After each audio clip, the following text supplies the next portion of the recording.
les dialogues organisés, les concertations organisées par le pouvoir en place sont des occasions de corruption. Vous savez que chaque fois que le pouvoir a organisé un dialogue, c'est des centaines de millions de francs CFA qui sont dilapidés. Mais ces centaines de millions qui sont dilapidés, partagés entre les partisans, les acteurs du dialogue, peuvent bien servir à améliorer les conditions de vie. Donc, le pouvoir en place, qui est une dictature, n'a pas besoin d'organiser des concertations pour se maintenir. C'est ce qui nous paraît assez cynique.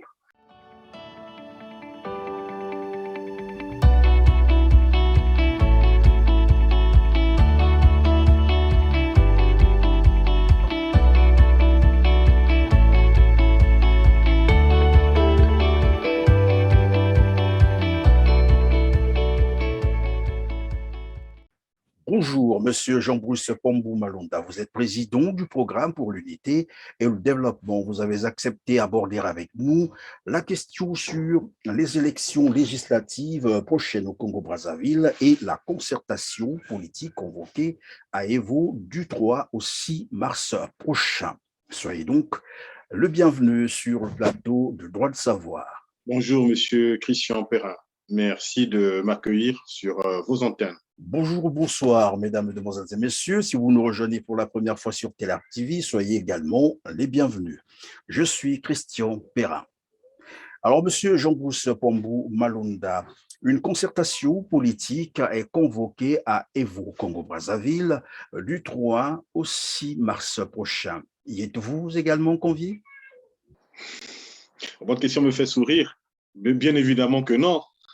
Je ne saurais être convié à de telles mascarades, monsieur Christian Perrin. Parce que votre parti n'est pas reconnu par l'État ou parce que vous n'avez pas voulu ou parce que vous n'avez jamais voulu vous asseoir sur la même table que le Parti congolais du travail? Loin de là, il s'agit plutôt des personnes qui convoquent, justement, de la nature des personnes qui convoquent cette concertation. Nous ne souscrivons aucunement aux activités organisées par le pouvoir en place.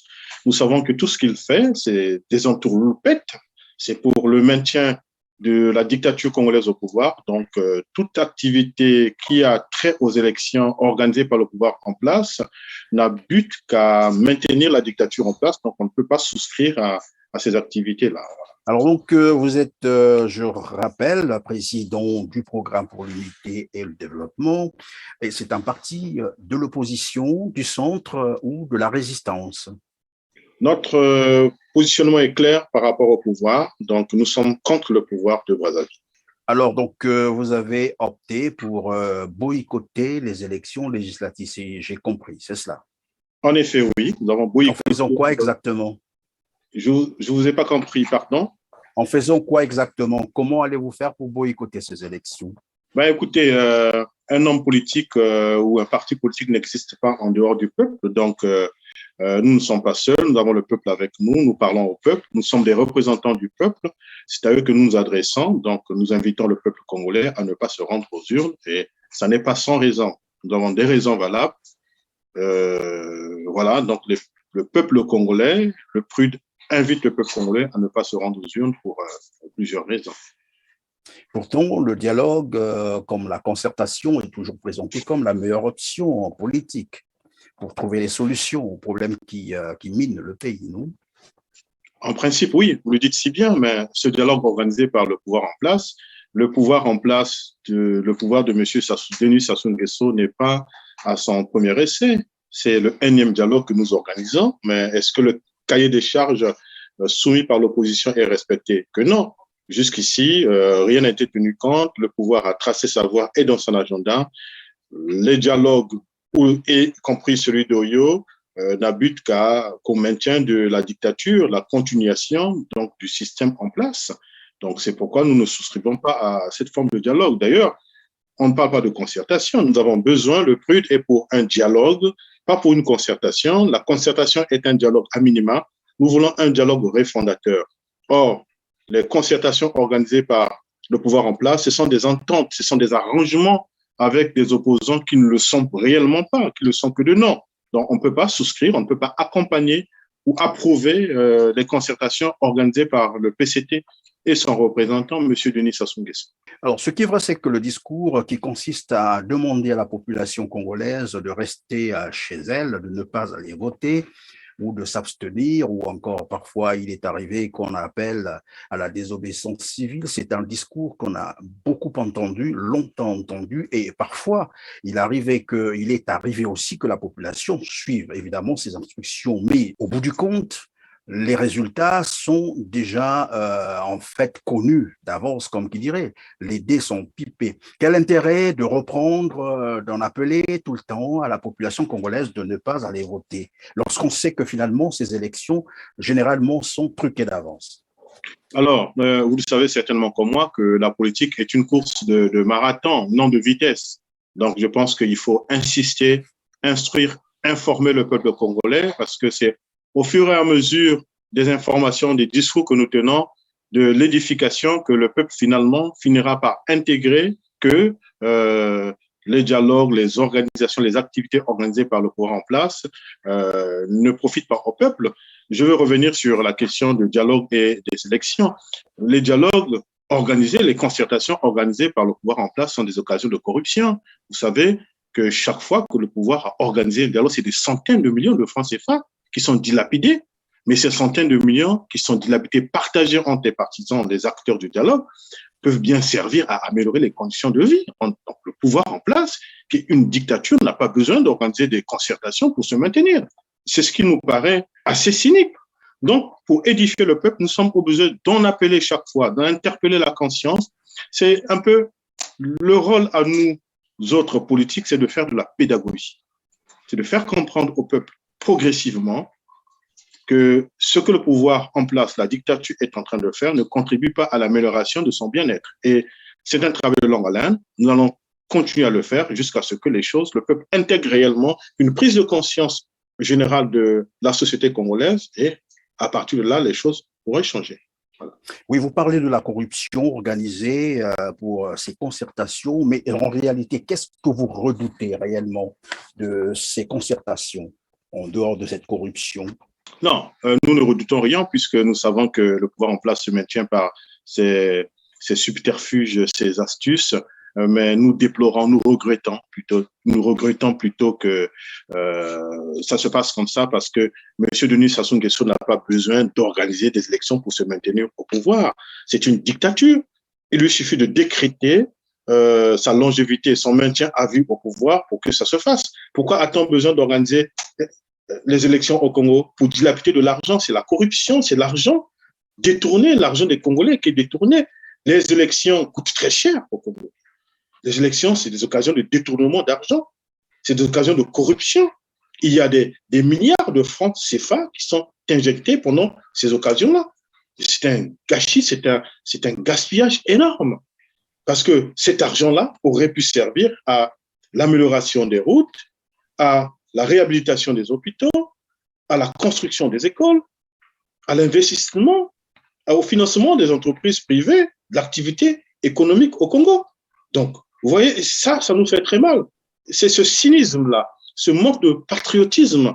Et c'est pourquoi aussi nous interpellons chaque fois nos homologues, nos compatriotes de l'opposition, ceux qui participent à ces échéances électorales, qui savent pertinemment bien comme nous, que finalement, M. Denis Sassou Nguesso a construit son agenda et qu'il n'y a pas d'élection crédible, il n'y a pas d'élection transparente au Congo, que tout ce qui va se passer, l'issue des élections est connue au Congo, ils le savent si bien. Mais pourquoi y prennent-ils pas? C'est pour participer volontairement à cette mascarade et c'est ce qui nous fait très mal. Voilà, nous pensons au peuple. Chaque fois que nous intervenons, c'est dans l'intérêt du peuple que nous le faisons. Alors, si vous avez suivi Mathias Nzon, qui a donné une conférence de presse, il disait donc que la commission électorale ne sera pas changée, on ne fera pas de nouveaux recensements administratifs, de découpage électoral, etc. Ils ne prendront plus jamais part à ces concertations et que la population prenne ses responsabilités. Vous êtes d'avis avec lui? J'en ai pas, s'il est sincère, j'espère que pour une fois, Mathias Nzon va tenir parole. Parce que jusqu'ici, il me semble qu'il a toujours pris part aux différentes échéances électorales. Au moins, il s'est exprimé. À moins que je me trompe. Maintenant, la population doit prendre ses responsabilités. Je dis oui, mais le peuple ne peut pas prendre ses responsabilités sans nous. Nous sommes les capitaines du bateau. Nous devons nous mettre devant le peuple. On ne doit pas envoyer le peuple seul, mais c'est nous avec. Donc, pour moi, ces attitudes qui consistent à dire que le peuple doit prendre ses responsabilités, je souscris, mais je nuance, nous devons prendre nos responsabilités. Il ne s'agit pas de peuple, parce que nous faisons partie du peuple. Donc, c'est le travail de politique d'instruire, d'orienter, de diriger, de guider le peuple, mais pas le peuple sans nous, comme ça a toujours été, parce que les hommes politiques congolais aujourd'hui ont toujours tendance à envoyer le peuple sans eux. Ça n'est pas ça. Ça n'est pas le peuple qui est responsable politique. Donc, le peuple, nous y compris. Voilà la nuance que je voudrais apporter à ces propos.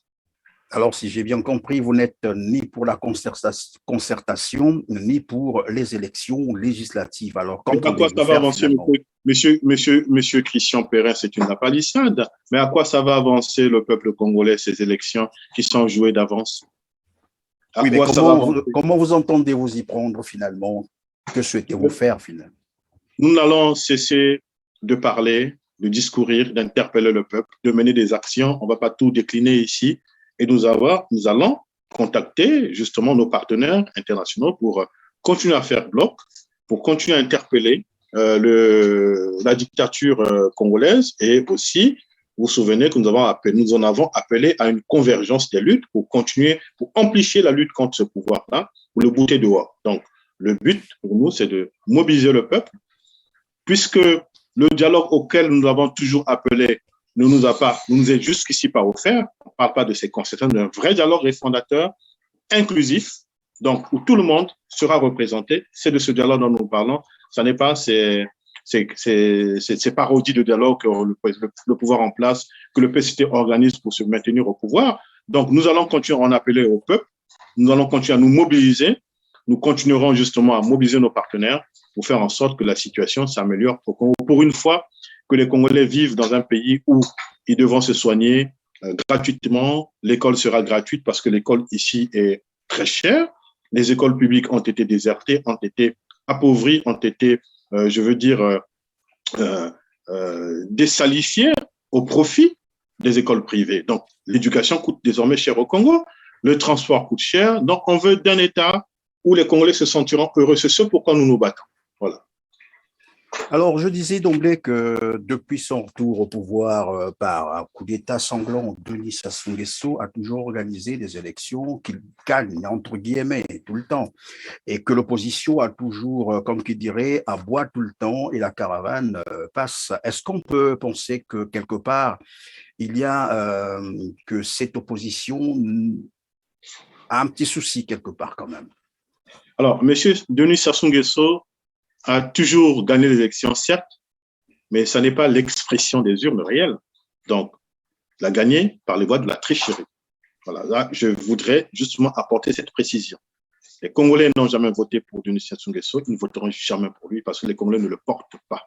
C'est un dictateur qui s'impose, qui use de subterfuges pour se maintenir au pouvoir. Il faudrait que l'on soit clair là-dessus. Maintenant, si jusqu'ici, l'action des hommes politiques, du moins des opposants, entre guillemets, n'a jamais abouti, je pense qu'on est en droit de se poser plusieurs questions. Il s'agit de la crédibilité, parfois, des opposants. Mais il faut distinguer les opposants au Congo. Vous savez comme moi qu'il y en a qui critiquent M. Denis Sassou Nguesso le jour, mais ils marchent pour lui le soir, la nuit. Ça a toujours été ce genre d'opposition que nous avons. Du moins, certains opposants se sont inscrits dans ces façons de faire, condamnables. Donc, ça aussi, c'est l'une des raisons qui peut expliquer pourquoi est-ce que les initiatives que l'opposition a prises jusqu'ici n'ont pas abouti. Donc, nous avons aussi avec nos partenaires de l'opposition, ou encore nous sommes engagés désormais à faire en sorte que ceux-là qui se sentent veulent, ceux qui ne peuvent pas, qui ne sont pas chevillés de ce patriotisme-là, habités par ce patriotisme-là, qui fait que l'on puisse donner sa vie, son sang à boire, sa chair à manger pour l'intérêt du peuple, toutes ces personnes-là qui n'y vont pas, franchement, qui se mettent de côté pour qu'on laisse les vrais patriotes affronter justement le pouvoir en place. Je pense que c'est là que se situe. C'est un problème de patriotisme, c'est un problème d'acteur, un problème de crédibilité, un problème de, d'ambition politique, un problème de ligne politique. Pourquoi fait-on la politique aujourd'hui au Congo? Vous voyez combien est-ce qu'il y a de candidats à la députation au PCT aujourd'hui? Mais c'est pour des questions de ventre. C'est parfois des gens sans projet politique, sans ambition, qui ne savent pas ce qu'ils vont aller faire, mais simplement parce qu'ils savent que accéder au poste de député ou accéder au pouvoir, c'est une occasion pour eux de manger, de se sucrer, de s'enrichir illégalement. Donc, la société congolaise dans son ensemble a malheureusement été viciée par le Parti congolais du travail, qui a fait ce travail de sape, qui a altéré les mentalités des Congolais de façon générale, y compris des hommes politiques. Et on a affaire aujourd'hui à des personnes qui caméléons, qui jouent double jeu. Donc, nous avons décidé de décroter les rangs de l'opposition congolaise et nous mettre hors d'état de nuire, donc dégager des faux opposants. Et je pense que le pouvoir en place désormais aura affaire à de nouveaux visages, à de nouveaux opposants qui pourront aujourd'hui faire aboutir la cause de l'opposition, la cause du Eh bien, peuple. malheureusement, la population se retrouve face à ces opposants dont on n'arrive d'ailleurs pas à identifier qui fait quoi, qui dit quoi, qui veut quoi exactement. Et voilà pourquoi j'ai bien envie de vous poser cette question. Lorsque Denis Sassou Nguesso est à l'opposition, je l'ai dit tout à l'heure, il aboie, mais très fort, et après il passe à l'action. Pourquoi est-ce que vous n'arrivez pas à le faire? Je pense que nous le faisons et il y a une réalité. Nous qui sommes à l'extérieur, on le fait beaucoup plus facilement. Mais je voudrais aussi ici avancer quelques circonstances attenantes à nos collègues de l'opposition de l'intérieur. Vous savez que ça n'est pas la même chose. Ils sont sous une dictature sanglante, donc ils n'ont pas la même liberté que nous. La parole au Congo est muselée. Il ne peut pas s'exprimer aussi librement que nous, hormis le fait que, évidemment, il y en a qui sont dans leur duplicité, qui sont dans leur double jeu. Mais il y a une réalité en place, c'est que on ne peut pas se sentir libre au Congo comme on se sent libre à l'étranger. Donc, ça, c'est un facteur de blocage énorme aussi. Donc, non, mais moi je veux bien que l'on se sente peut-être libre ou pas au Congo-Brazzaville parce que c'est une dictature, mais je crois que c'est un choix. Est-ce que vous ne pensez pas que là, vous vous êtes quand même trompé de choix de vous opposer à un régime dictatorial? Est-ce que réellement on peut être opposant sous un système dictatorial? Est-ce que ça marche? Vous avez répondu à votre question. Vous dites que c'est un problème de choix. Combien même nous sommes dans une dictature, on le voit bien sous d'autres cieux, il y a des voix qui peuvent s'élever, mais ça n'est pas donné à tout le monde. Nous qui sommes croyants, nous disons qu'il faut être un appelé de Dieu pour affronter justement M. Denis Sassou Nguesso sur le terrain. Donc, il en faut plus que de l'ambition, de la conviction, et il faut un appel. Donc, nous savons que ce moment arrivera et qu'il y a des gens qui se préparent pour faire front commun pour affronter ce pouvoir en place sans pourtant qu'il leur soit reproché eux-mêmes d'avoir comploté avec ce pouvoir, partisé avec ce pouvoir. La classe politique générale au Congo, ou presque, a comploté avec M. Denis Sassou Nguesso. Et c'est ça qui dilue l'ardeur, qui émousse, atténue l'ardeur des hommes politiques du Congo. Il nous faut, et là je voudrais m'adresser aux opposants congolais, qui se reconnaissent, qui savent qu'ils ont à un moment ou un autre de l'histoire du Congo pactisé avec le pouvoir en place. S'ils le reconnaissent l'avoir fait, je pense qu'ils devraient favoriser l'émergence d'autres hommes et d'autres femmes pour affronter. Ils sont plus à même, ils ont plus d'action, plus d'habileté, plus de pouvoir, plus de bénédiction d'enfoncer le pouvoir en place parce que M. Denis Sassou Nguesso n'aura rien à leur reprocher.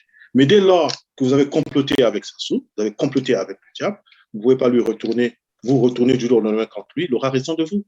Voilà. Donc, c'est une situation assez complexe, mais nous croyons qu'il y a toujours un chemin et avec la conviction, la ferme conviction, nous pouvons faire bouger ce pouvoir-là. Et nous allons le faire bouger parce que aucun homme n'est plus fort que le peuple. Le peuple attend des vrais leaders. Le peuple attend des vrais représentants, des personnes intègres, des personnes qui n'ont pas partisé, qui ne sont pas compromis dans la corruption.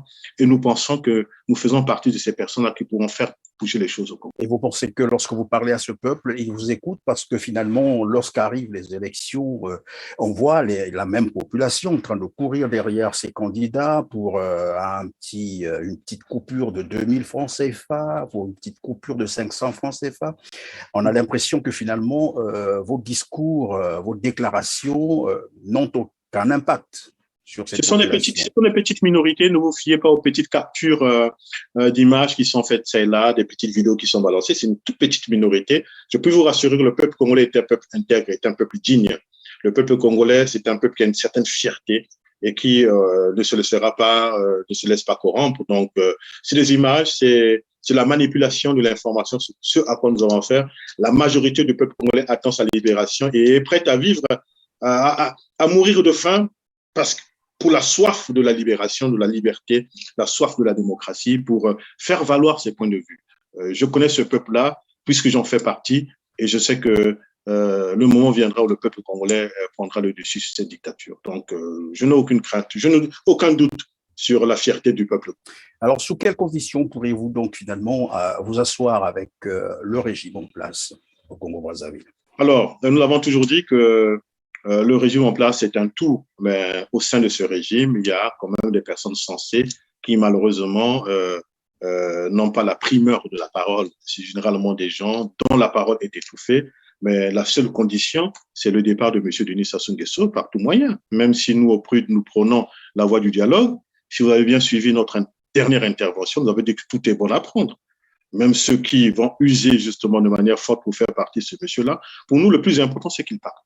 Donc, condition pour nous, discuter avec le satrape, le dictateur, le tyran congolais, c'est qu'il parte, qu'il s'en aille. Dans son clan, en son sein, il y a des gens qui sont sensés au PCT, il y a des gens qui sont équilibrés, qui sont sensés, avec lesquels nous pouvons nous entretenir pour redonner sa chance au Congo, pour relancer. C'est quand même une honte. Souvenez-vous du Mali. Regardez ce qui se fait au Burkina Faso. Regardez ce qui se fait en Guinée. Il y a cette prise de conscience, il y a quand même ce sursaut de fierté nationale.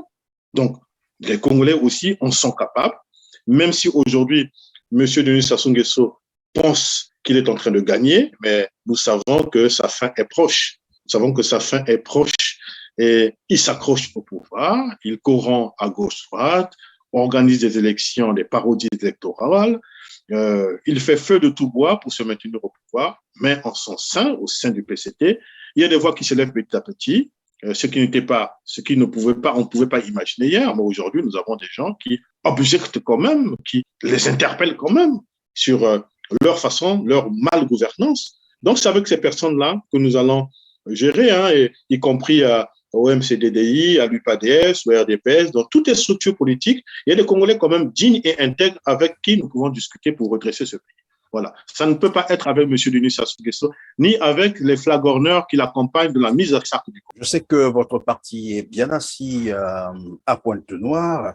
Pointe-Noire est en train de, en fait, va vers la célébration de son centenaire. Et nous apprenons que finalement, le maire de la ville, Jean-François Kondo, a initié une quête de 250 francs CFA par habitant. Cela vous semble plausible? C'est une honte. Je veux dire à mon aîné que je connais bien, c'est une honte. C'est une honte et c'est du cynisme. On ne peut pas demander une telle participation à un peuple à qui on prive de salaire, un peuple qui vit mal, Pointe-Noire vit dans les immondices. Mais de quel droit se permet-il de demander au peuple, aux populations ponténégrines de contribuer à hauteur de 250 euros, 250 francs CFA. On ne sait pas pour cette activité dont j'ignore maintenant, je n'ai pas fait attention à ça. C'est pour l'érection d'un monument. Mais vous dites un monument, mais c'est pas possible. Mais les monuments ne vont pas régler les problèmes de faim des Pontonègrais. Mais la mairie de Pointe-Noire, quel service justement elle apporte aux Pontonègrais? Les monuments ne vont pas régler les problèmes de scolarité. Pointe-Noire est une ville sale. Pour tout vous dire, dernièrement, on m'a balancé, nous avons visionné les images de l'hôpital Assissé à Pointe-Noire, mais l'hôpital Assissé, l'environnement dans lequel est un environnement qui est propice au développement de maladies. C'est dans un hôpital. C'est inimaginable. En fait, j'ai honte à la place de mes aînés. Donc, pour moi, c'est du cynisme, c'est de la méchanceté, c'est une façon d'engloutir davantage le Pontonègre. Ça me revulse. Vous voyez, j'ai du mal à trouver les mots pour définir cette méchanceté-là. Mais je veux dire aux populations pontonègres qui m'écoutent de ne pas être naïfs. Ça fait partie de ce clan-là. Ce clan, ces Nguessolâtres-là, ces adorateurs du système en place que nous sommes en train de combattre. Je veux rappeler, le système en place n'est pas composé d'Mboshi. Hein. il y a des Lari, il y a des Vili, il y a des Teke, il y a tout le monde, il y a des Bembe, il y a des Lali dans ce système-là. Donc, ça n'est pas combattre une ethnie, mais c'est combattre un système. Et les Jean-François Kondo, par leur malgouvernance, leur incapacité de gérer la vie de Pointe-Noire, attestent bien qu'ils font partie de ce système qui consiste à détruire, à affamer, à prendre le peuple en otage. Les populations portugaises sont prises en otage. Les Pontonograis n'ont pas besoin de ça. D'ailleurs, les salaires ne sont pas versés. Où est-ce qu'ils vont trouver l'argent, François Kondo, pour vous donner? Et dans le même temps, il faut dire que le baril du pétrole avoisine actuellement 100 $.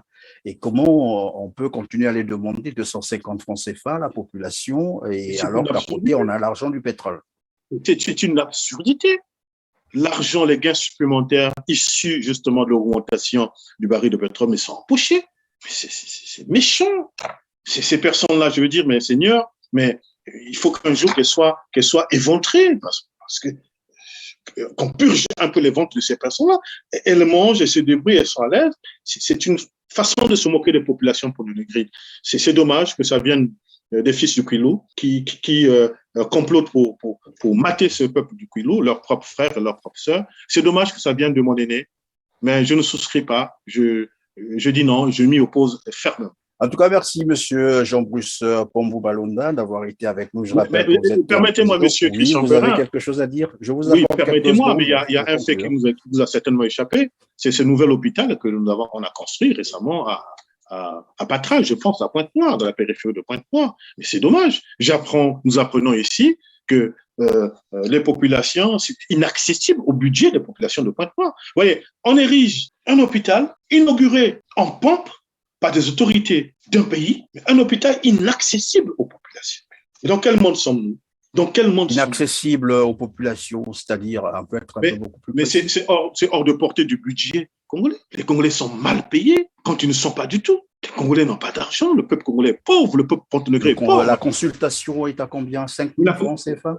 La consultation, nous n'avons pas les chiffres exacts, encore que il y a déjà des faits de corruption qui sont enregistrés. La consultation varie entre 5 000 et plus. Et ça n'est pas à la portée de toutes les bourses. Pour un hôpital public, les soins seraient gratuits au Congo. L'eau serait gratuite. Je renchéris un peu. L'électricité gratuite. L'électricité serait gratuite au Congo. Mais c'est services de première nécessité pour un pays producteur de pétrole. Et en plus, nous sommes dans une ville, la principale ville du Congo, celle qui produit plus de 80% de richesse du Congo, s'il vous plaît. C'est de cette façon-là qu'on remercie les populations de Pointe-Noire, les autochtones de Pointe-Noire. Mais c'est le paroxysme de la bêtise, de l'animalité. C'est pas possible. Non, mais j'avoue que nous allons, et c'est un message que je veux passer à ceux qui sont au pouvoir, que nous nous battrons jusqu'au don de notre vie pour faire en sorte que vous déguerpissiez. Nous allons donner notre vie, notre sang à boire et notre chair à manger pour que vous partiez de là. Mais il ne s'agira pas seulement que vous partiez de là. Vous serez jugé de vos actes, de tout le tort que vous avez infligé injustement à ce peuple-là. Ce peuple apprécié partout dans le monde que vous êtes en train de faire souffrir, en train de martyriser pour rien. Ce peuple qui ne demande qu'à vivre en paix, en harmonie dans son propre pays, en cohésion. Vous êtes en train de le malmener alors que le pays est riche, en train de détourner toutes ses richesses, en train de tuer. Il viendra un temps où le sang des morts parlera. L'histoire fera parler le sang des morts, mais vous n'aurez pas d'issue parce que nous nous battons pour que vous n'ayez pas d'issue, justement, pour que vous répondiez de vos actes devant les tribunaux de l'histoire. Merci. Eh bien voilà, c'est donc la fin de cette émission. Merci monsieur Pombou Malonda d'avoir répondu à nos questions. Je rappelle que vous êtes président du programme pour l'unité et le développement PRUD. Vous intervenez là sur les questions liées aux législatives prochaines au Congo-Brazzaville et à la concertation politique qui a été convoquée à Evo du 3 au 6 mars prochain. À vous aussi, chers téléspectateurs, merci de nous avoir suivis. Comme d'habitude, n'oubliez pas de liker, n'oubliez pas de partager et n'oubliez pas non plus de vous abonner. On se dit donc au revoir et à très bientôt. Merci.